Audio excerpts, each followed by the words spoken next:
Hey there, Sagittarius, Sun, Sagittarius, Moon, Sagittarius, Rising. It's Maggie. Welcome to Moonlit Waters. Super excited to have you here. I am so excited when people show up for these readings. If you are excited to be here, hit the thumbs up. I always appreciate that. This is interesting. Scorpio, if you have Scorpio, no, that wasn't Scorpio. Who was that? That was Libra. If you have Libra strong in your chart, they had one of these cards that also came out, so we're going to talk a little bit about that. Why would that be? Okay, so we're going to talk about October 25th through the 31st, and the energy this week is definitely about, has that healing energy going on because now the sun is in Scorpio. And so for you, Sagittarius, if you are Sagittarius rising, this would be in your 12th house. Your 12th house is the house where you release and you let go of the things that don't work for you.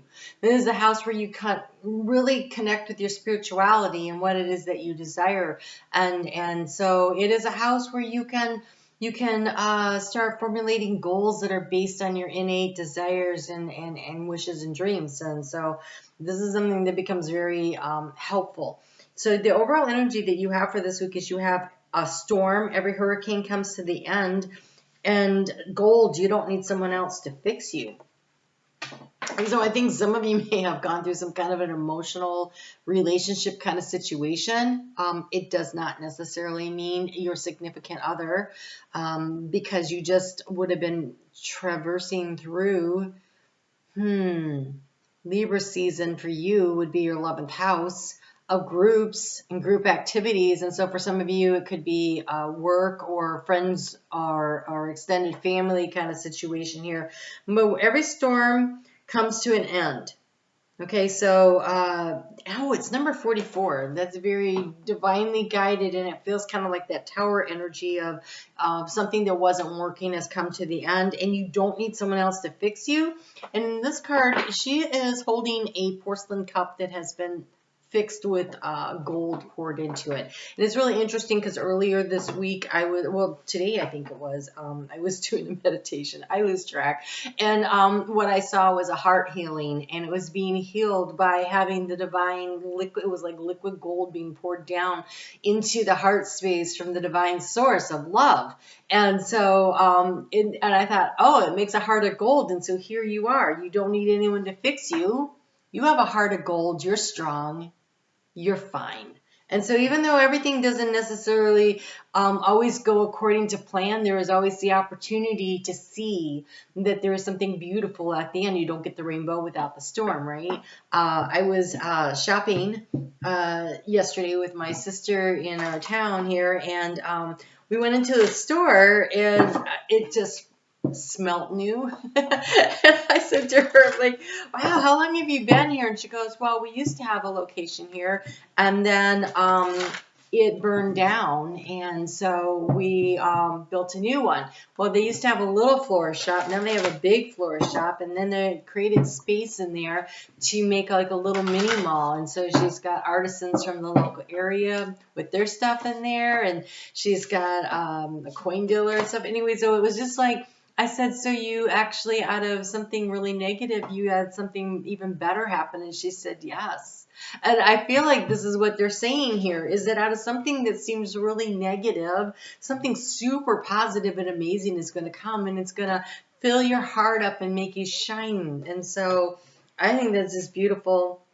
And that there is going to be a need for you to be like really focused on your own healing and taking care of yourself, nurturing yourself, because it is Scorpio season, and in Scorpio season, we always dive deep to do our personal healing so that we can manifest the life that we deserve, because we're simply source energy. So what you desire is what you deserve, by the way.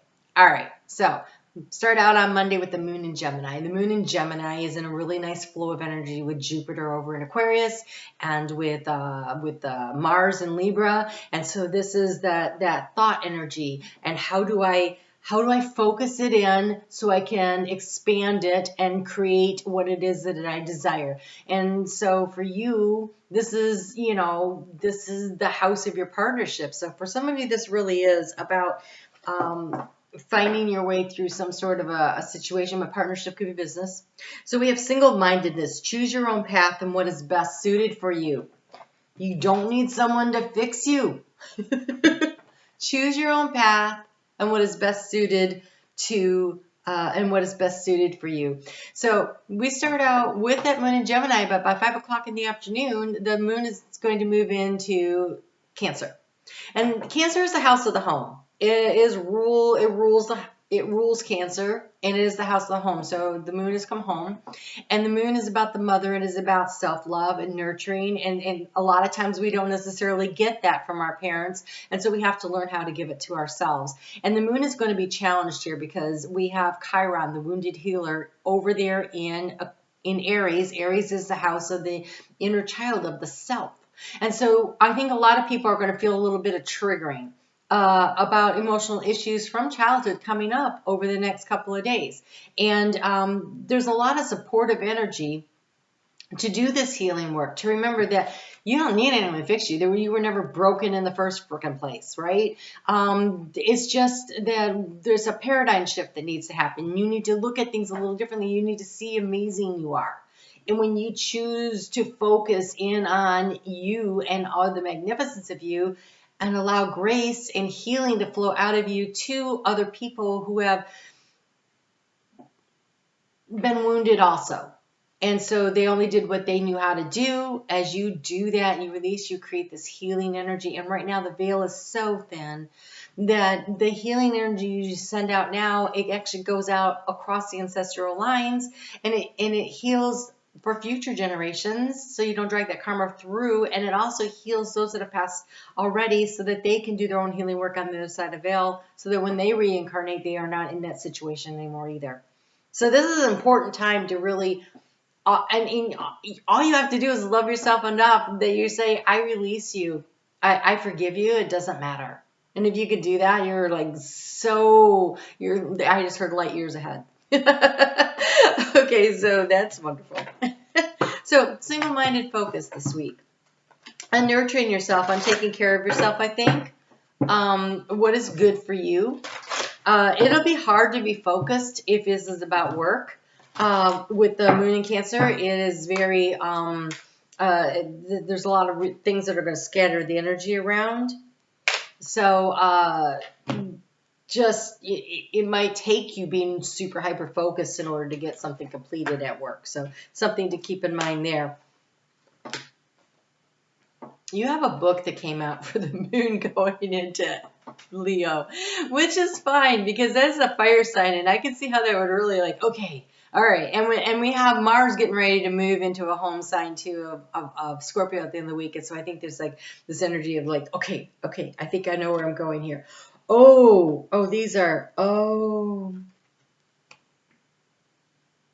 This full moon that we just had in Aries last weekend. That full moon was about remembering who you are, remembering the magnificence of you, and calling back to you the pieces and the parts of you. And again, that happened in a fire sign, and you are a fire sign. So this was in the area of fun and creativity and romance and children. And so it was like pulling that energy back in. And you have here memories of the forgotten self coming out. And so that's being highlighted again. When we get to Thursday, and this moon is there at 5:07 in the morning, Eastern Daylight Time, so bright and early all day long. The moon in Leo is going to oppose Saturn in Aquarius. And so the moon in Leo wants to take action and move things forward. And you're being asked by Saturn, but what are the structures that make it different, right? Because it's up in Aquarius. And Aquarius is out of the box thinking, how are you going to do it differently is the question. And the answer lies in the sun in Scorpio, because the energy tees with that. And so Scorpio says, dive deep and do the healing. Do it differently. You don't do it the way you did it before. You do it differently. So you have coming of age. You have rituals and offerings. This is where you do a releasing ceremony where you actually, you're a fire sign. So a really great releasing energy for you would be to get some kind of a Palo Santo stick or something and breathe into it and breathe in all the negative lower vibrational energies, all the hurt, all the pain, all the ancestral crap, and set it on fire and let it burn. This is in a safe space, of course. and thank the ancestors for the lessons and the good stuff that was brought forward, and release them through forgiveness. Just let it go and burn it off. And so that's a ritual you can do. You can also do it by like writing it all down and shredding the paper. There's so many ways you can do it, but there's a need to release and let go, a cord cutting kind of thing, because you have here rare knowledge. You have gained information and insight that others do not have. You have learned so much from this process, and it's allowing you the growth. You have the growth here. This is beautiful energy. And you have coming of age. This is part of that rare knowledge. So do the release. Let it go.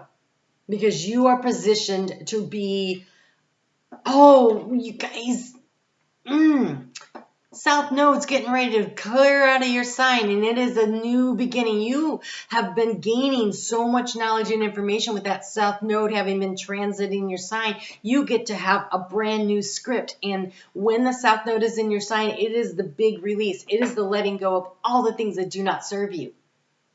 It comes back to the 0 point because it works backwards through the zodiac. And so it's coming back to the 0 point, and you have coming up in a month, on December 4th, an eclipse, a new moon eclipse in your sign. And that is where you turn the page.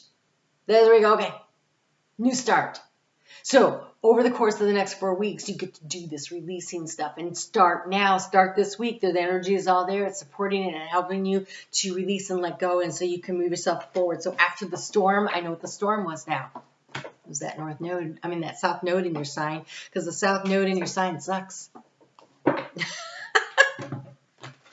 I just went through that, and it sucks a lot. So but on the other side, I got to tell you, once you get to the other side, there is an integration period. Okay, so it's not like new moon, oh good, I'm good, and everything's fine. It's not going to be like that. Okay, it takes a few months you're a little wobbly, because you're in new energy and you got to find your footing. It's kind of like you've been out to sea in the rough waters, and now the boat comes into dock and you get out on it and you're like, I don't know if I can stand up yet. It takes a little while.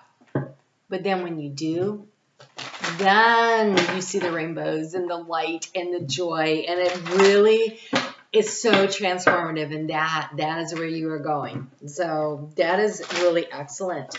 You don't need anyone to fix you. You just need to love yourself. Okay, so practical advice would be that on Thursday people are going to be stubborn. Don't try to make anybody do anything, because they're not.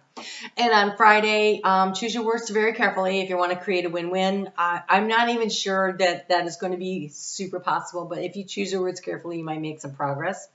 Saturday morning is really good energy to be very productive. If you really want to concentrate with that single-minded focusedness on something, you could really accomplish something this week.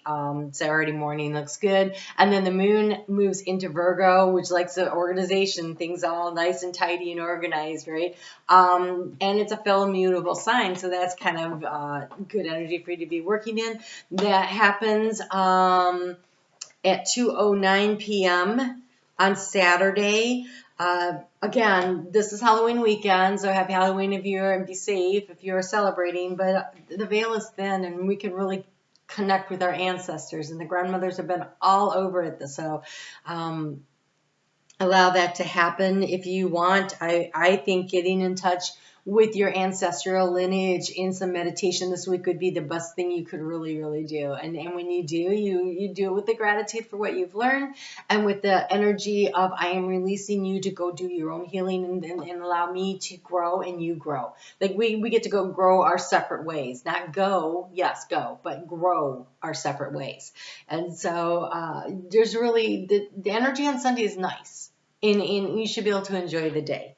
But I think a lot of wisdom comes to you because you have the whale and the owl. This is deep emotional wisdom, and this is the wisdom of lifetimes in the divine coming in. Lots of wisdom here. So allow yourself this week to really soak this up. You have trust the great mystery, and you see clearly now. And it's kind of as the fog of the south node in your sign is lifting, you start to see. So I think you guys are going to really enjoy the energy of next year so much more than you did this year. All right, you guys take really good care. Sagittarius, your sign, your monthly reading comes out on Thursday. So be on the lookout for that Thursday. And you guys have a really great week. It looks really productive for you on a very intense level, but very productive. And if you want daily updates, I'm on Facebook at Moonlit Waters. You guys take really good care. This looks good.